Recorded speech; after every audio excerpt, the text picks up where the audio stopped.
Hola, soy Javi Cabrera y hoy os voy a explicar a Bankinter. Bankinter se constituyó en 1965 como un banco industrial, con una participación 50-50 entre el Banco Santander y el Bank of America. En 1972 salió a cotizar a bolsa, convirtiéndose así en un banco totalmente independiente y transformándose en un banco comercial. Actualmente su capitalización está en torno a los 3.000 millones de euros y cotiza en el IBEX 35. Bankinter tiene su actividad principalmente en España y Portugal, aunque también tiene negocios en Luxemburgo e Irlanda. Bankinter, por tanto, gana dinero con el diferencial de los tipos de interés y las comisiones cobradas por sus servicios, tanto bancarios como aseguradores. Bankinter tiene principalmente tres líneas de negocios: banca privada, banca de empresas y su línea aseguradora. En cuanto a la banca privada, Bankinter gestiona más de 40.000 millones de euros, lo que supone un crecimiento anual compuesto del 16% desde 2012. En cuanto a la banca de empresas, Bankinter tiene una inversión crediticia de 25.000 millones de euros, lo que supone un crecimiento anual compuesto desde 2012 de un poquito más del 5%.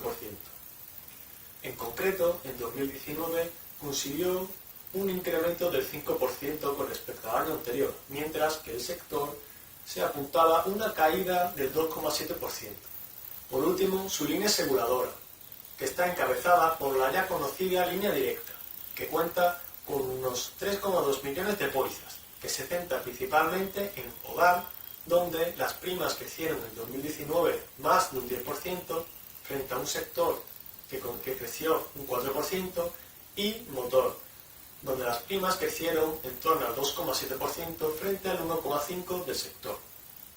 Además, se estima que la participación de Bankinter en línea directa cotizaría en el mercado en torno a los 250 millones de euros, que, sumado a su ROE del 33%, lo hacen una línea de negocio muy atractiva y rentable. Todo esto se traduce en unas cifras muy buenas para Bankinter, que se pueden reflejar en las siguientes magnitudes. Primero, en el siguiente gráfico, podemos ver la contribución al margen bruto por segmento y su evolución desde el 2014. Como vemos, Bankinter ha llevado a cabo una gran diversificación.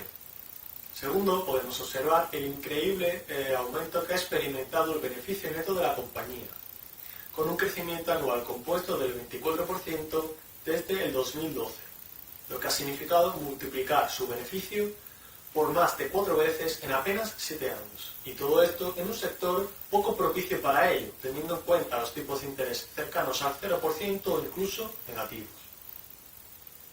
Y tercero, ha conseguido mejorar su ROE desde el 2014, alcanzando un 13%, una cifra bastante atractiva para el sector. Esto le ha llevado a ser considerado uno de los 10 mejores bancos de toda Europa. Y por último, no podemos olvidar el riesgo de morosidad que corre cualquier banco. Como podemos observar, el índice de morosidad siempre ha sido menor en Bankinter con respecto al sector. En concreto, en 2019, el índice de morosidad para Bankinter se situó en el 2,51%, frente a un sector que estaba en el 5%, el doble. Además, Bankinter consiguió reducir ese índice de morosidad en un 12% con respecto a 2018.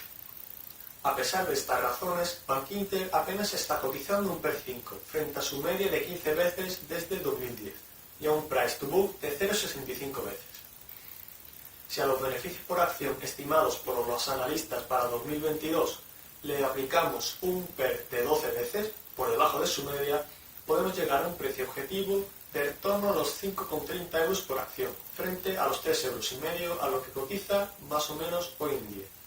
En cuanto a Bankia, la empresa de mi contrincante, voy a empezar a hablar sobre su índice de morosidad, que en concreto está en el 5%, es decir, el doble de Bankinter.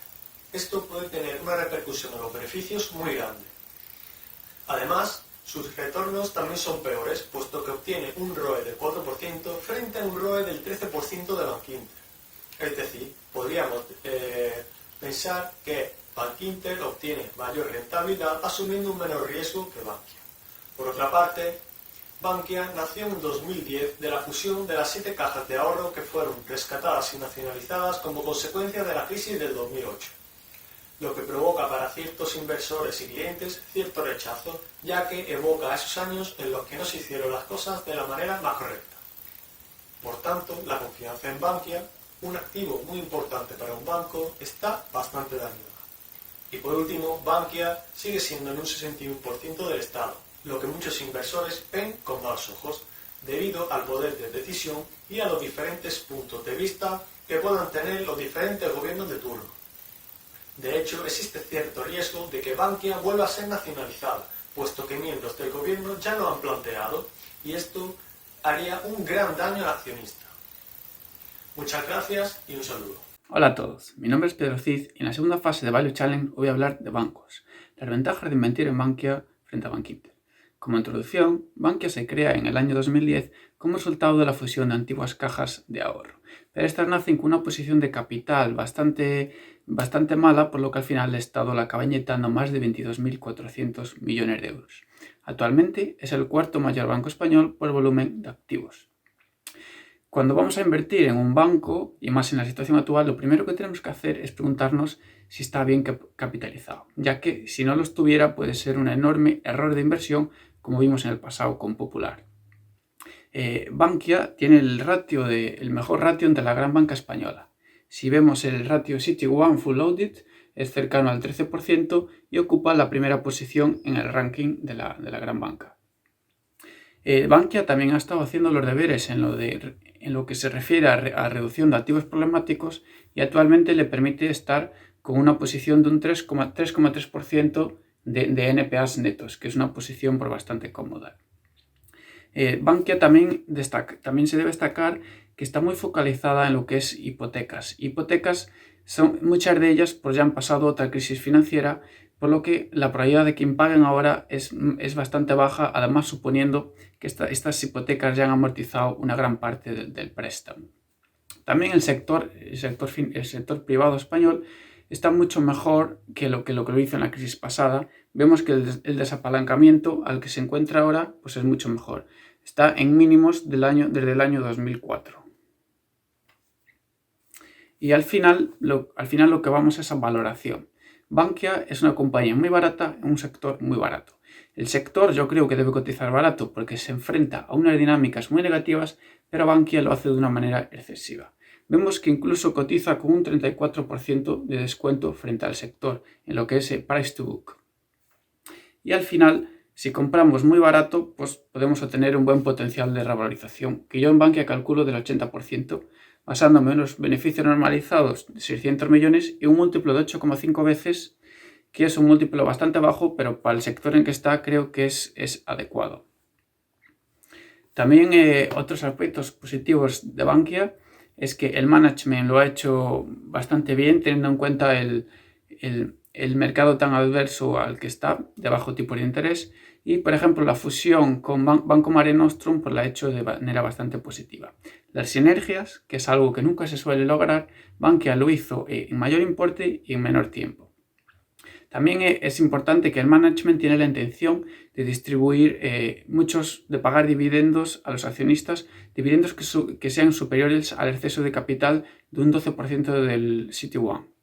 Esto es muy importante en un sector que no cubre los costes del capital, ya que el accionista puede reinvertir el capital de una manera más eficiente.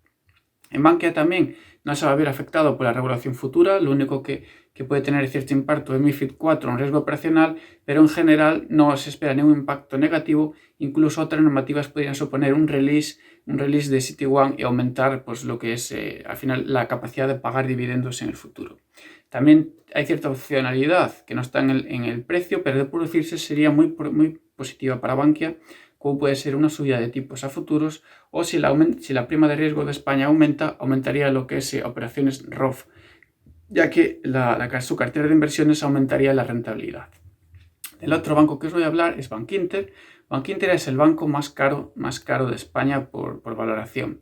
Es cierto que es un banco de bastante calidad, pero yo creo que se está pagando un múltiplo excesivo por Bankinter y al final cuando pagamos demasiado pues no solemos hacer una buena inversión. el mercado justifica pagar más porque dice Bankinter tiene un ROE del 13% y es un banco pues, que cubre coste de capital. Pero si bien es cierto que si relasamos Bankinter, de lo que es negocio bancario, de lo que es línea directa, negocio asegurador, el ROE ya caería de un 13 a ser ligeramente inferior a un 10%. La calidad ya no es tan buena. Y además, para ser un banco tradicional que se enfrenta a muchas dinámicas negativas, como podemos ver, el PSD2 va a suponer un impacto en lo que es una reducción de comisiones, ya que nuevas empresas tecnológicas como Amazon, Apple o Google van a entrar en este mercado y van a reducir lo que es el negocio bancario de pagos. MiFID II va a afectar a la banca de inversión de Bankinter. MiFID II no permite el cobro de retrocesiones y también va a afectar a las comisiones que se cobran de algunos productos al ser más transparente. Bankinter también ha sido bastante agresivo en lo que es crédito al consumo y puede que ahora en esta situación pues le traiga algún pequeño problemilla, ya que no tienes un activo por detrás que garantiza este préstamo. La otra parte del negocio es línea directa, que es la joya de la corona de Bankinter, y yo de línea directa veo varias cosas que es la primera.